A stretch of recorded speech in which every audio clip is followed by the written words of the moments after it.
Okay, whether I helped you and I trained you, I gave you the script, right? Or whether you did it for yourself, right? It doesn't matter. Okay, have you sold a pay-per-call deal? All right, lots of twos. Okay, great. So I want to teach you guys the top angles that we have used to sell pay-per-call. Okay, and I just want to zoom out. Okay, if you've been in our pay-per-call mastermind, and this isn't a pitch for that, right? But if you've been in there before, I give you literally the scripts. Here's email scripts, here's phone scripts, here's everything, right? Complete A to Z. But what I don't do so much is zoom out and really talk about why we use the angles that we use. Okay, and I think that that is uber important, because if I arm you guys with the angles, right, then you guys can start to use your brains and come up with more ideas, right? But if I just give you the scripts and you just roll in like a crash test dummy and you're just saying the words, you don't really understand the context, right? That's not going to, you know, quote unquote, teach you to fish, right? I want to teach you guys to fish. Give me a 3 if that makes sense. Does that make sense real quick? What's up, Chris Vise? Good to see you, homie. All right. So I thought it would be really cool to share with you guys the pitches, the angles that we use for the pitch. So, and I'll throw you a couple curveballs here, all right? So, when we send cold emails, how am I gonna organize this on the screen? Let's just do this. So when we send cold emails, basically the way that we come across in the angle is that we're just an expert in the niche. We talk about basically the formula goes something like this. So we talk about a problem. We show a case study that kind of shows that we've been able to solve, right, the problem. We talk about the solution, right? And then we ask if they want to talk to us. Okay. So it's really that simple. That outline right there, that high level outline for cold emails has generated literally hundreds of thousands of booked appointments in pay-per-call. Okay, seriously. And other verticals too. It doesn't just work for pay-per-call. So if you're joining us today and on the odd chance you want to send some cold emails, but you don't want to do it for pay-per-call, use that. Crushes it. Works like gangbusters. I know it's simple, but it works so well. So an example of this, a real life example. Let's just walk through and I'll give you guys a real life example. We'll kind of spitball it, if you will.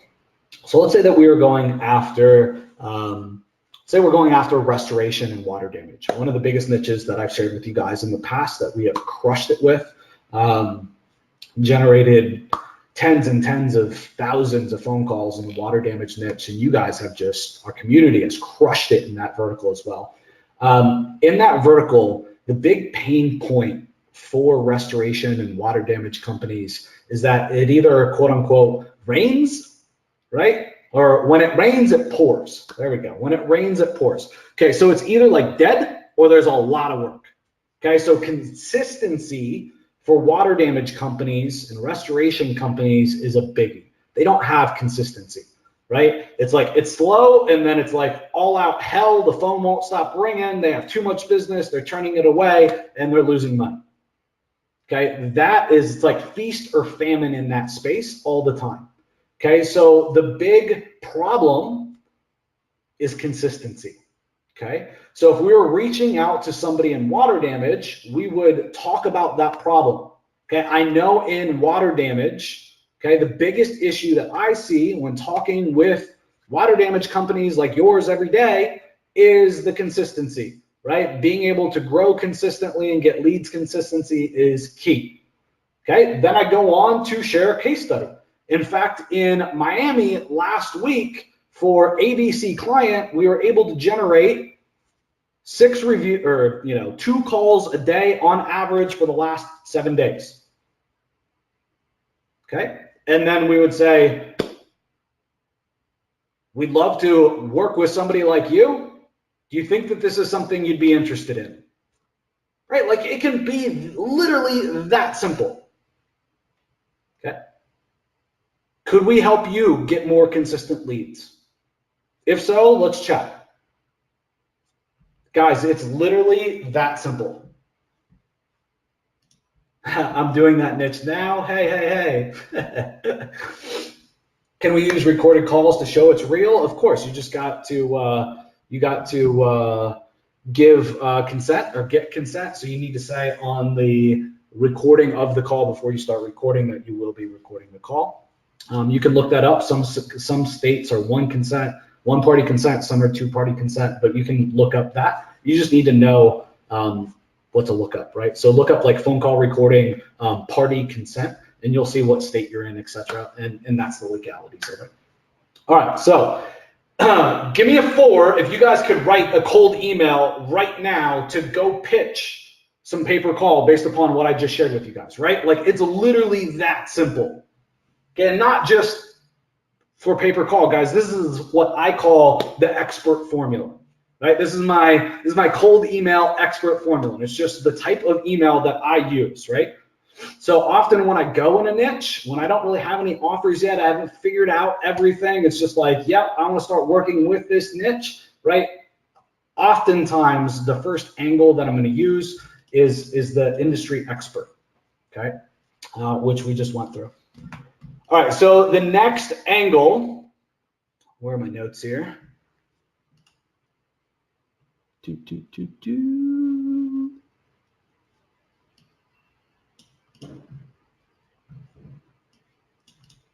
All right, so the next angle, so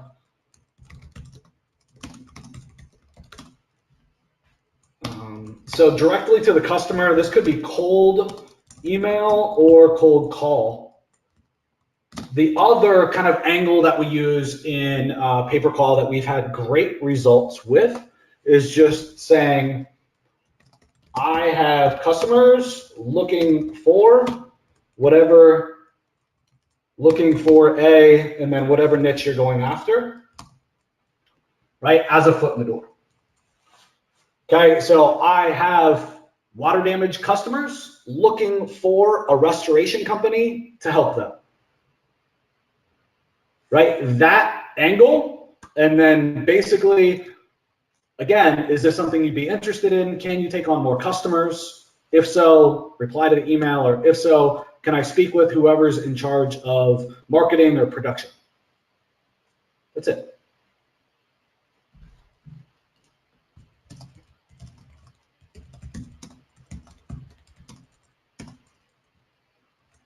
So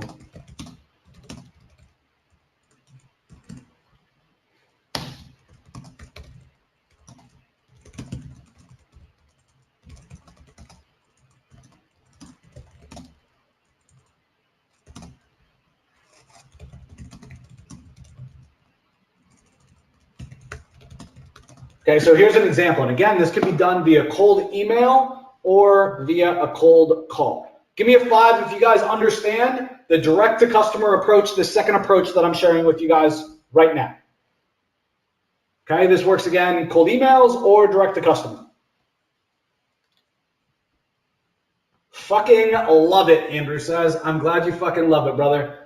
If I've already given more value than any other pay-per-call training that you guys have purchased or went through in the past, give me a 1 in the chat. That would be great. But I know people out there selling $500, $600, $700 courses that aren't even as good as this. Just saying. All right, so next up, okay, is the referral method. Okay, so with the referral method, if I could spell right, referral method. With the referral method, we do basically the same thing that we have here. Copy and paste. I have customers looking for a, can you recommend a niche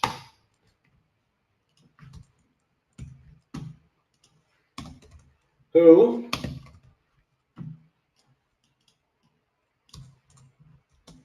could handle extra business and would actually answer my clients' phone calls and do a great job for them.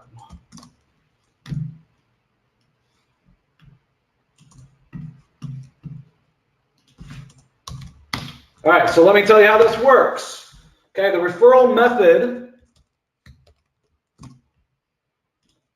folks, I don't care what niche you work in, this referral method could work. So basically what you're gonna do is you're gonna target, how should I do this?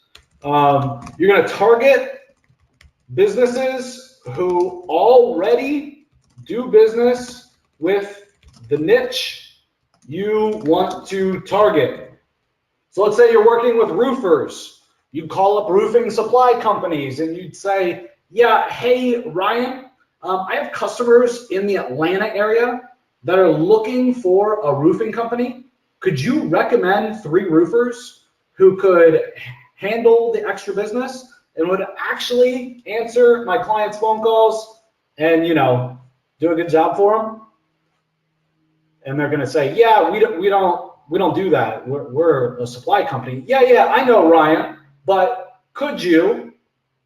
And then just ask the question again. Could you recommend 3 roofing contractors who could handle the extra business and, you know, would actually answer my clients' phone calls and do a great job for them? 9 times out of 10, they're going to give you a referral. 9 times out of 10, they're going to give you a referral. Okay, so in this example, you could do like supply companies. Okay, so if we're doing roofing, a roofing supply company, I was just at, and I talk about this on all my AMAs because I'm always there. I was just at a cryo sauna place or cryotherapy place. Their vendors are the people that sell them the units. Their vendors are the people that, the actual freezing machines themselves, and then also the gas, right? They use to freeze. So it would be those 2 vendors, for example. You could target as well, you could work with people, you could work with other marketing companies, right, that already have this niche as a customer. You could work with print companies that focus on that vertical. You could work with software companies, right, that specialize in the niche that you're going to target.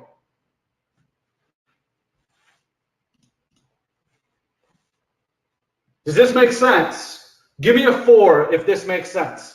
Jason Ma says, I can't believe you're sharing this freely. Shh.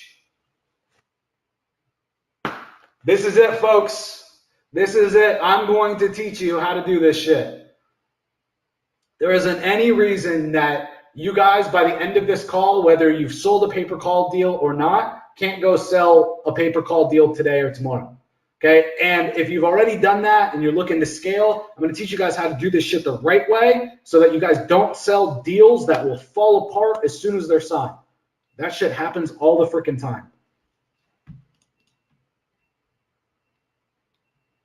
Great idea. So Isaiah, I just want you to know, I appreciate your comment, right? Great idea, but this isn't theory.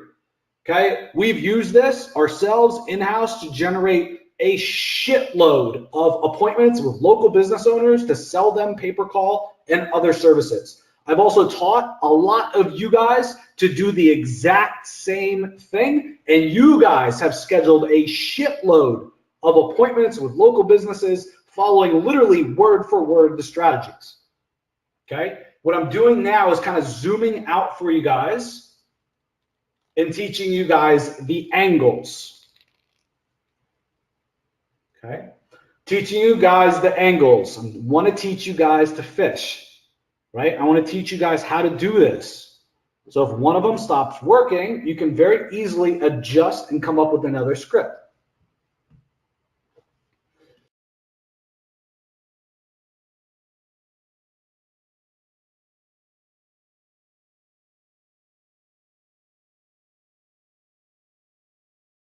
Sorry, I muted myself. Just coughing like crazy. If you guys can hear me again in the chat, let me know. Give me 1 in the chat. Woo! Well, I almost pass out right in front of all you guys. Oh, man. All right. So these angles, if you just swipe and deploy, build you a 7-figure business, no problem. but I want to help you guys take it past that. Not only want you guys to be able to sell, but I want you guys to be able to retain. And I've learned a boatload about retaining customers. And retaining customers often comes down to how you sell. Does that make sense? Give me a 2 if that makes sense. Give me a 2 if you guys understand that retaining customers often comes down to how you sell in your sales process. If you're having audio problems, try signing out, signing back in, or just changing the audio, right? Go to, dial in over the phone and then just switch it back. Okay. The number one quality control issue with customers leaving and quitting in the first 30, 60 days, the number one issue is how you sold the deal, okay?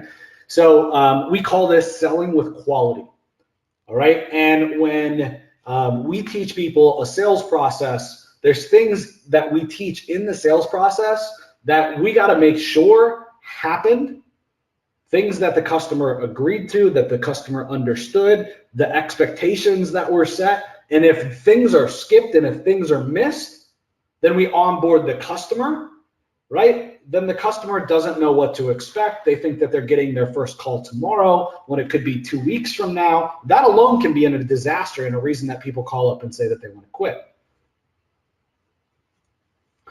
So you should have a checklist that you run through, okay? Whenever you're onboarding a customer or a salesperson of yours is onboarding a customer, that is simply all about checking for quality. Does the customer knows this? Do they know this? Do they know this? Do they know this? Do they know this, right? And all those things that they need to understand in order for them to have a good customer experience.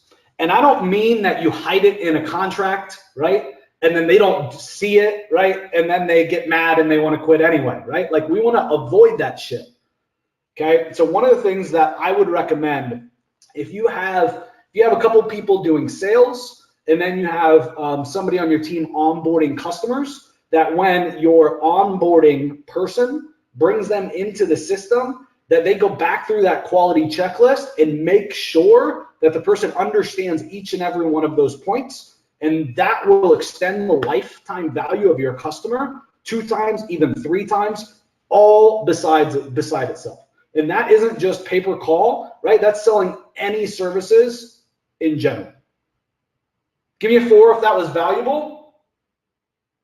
Give me a 4 if that was valuable. I don't care what kind of B2B business that you have, you should be doing this. You should have a checklist to ensure that you're selling with quality. Okay, and you should take that list and you should use it in onboarding as well to make sure that you're onboarding with quality.